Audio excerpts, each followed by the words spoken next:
with the rise of the so-called county line drug gangs a factor in the increase in violence in rural areas. Criminals being pushed out of urban cities and towns. Well, the chairman of West Midlands Police Federation calling for a new approach to tackle violent crime and to gather intelligence too.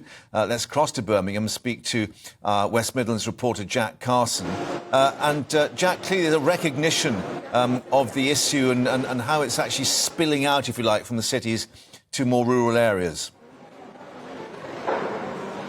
That's exactly right. In the last year, there's been about an 11% increase in knife crime, and over the last 10 years, a 50% increase. Here in the West Midlands, it's above pre-pandemic levels, with a 32% increase in the last year. So you can see how much of a serious problem this is. How much both politicians, as we're hearing from Yvette Cooper today, trying to get a hold of it from a position of if Labour were in government. Of course, the Conservatives committing themselves in their manifesto back in 2019 to 20,000 extra police officers on the streets. They say they're meant to be reaching that target by April this year. But the West Midlands Police Federation and their chair, Richard Cook, I spoke to him because he believes that there needs to be a new approach on how to solve tougher crime.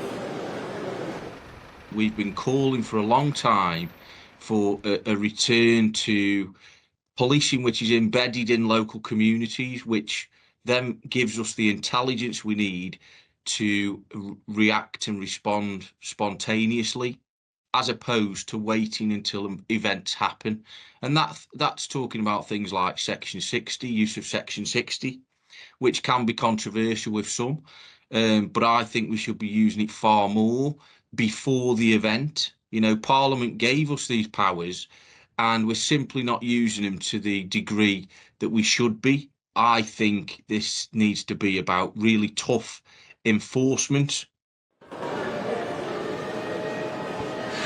So you heard there from Richard Cook, as the chair of the West Midlands Police Federation, that idea that there needs to be more police on the streets in order to get a trust within the community and therefore intelligence, because knife crime is a serious issue. 282 knife crime murders in the 12 months to March 2022. That's the worst levels since 1946. So it's a real problem that police and politicians are trying to grapple with.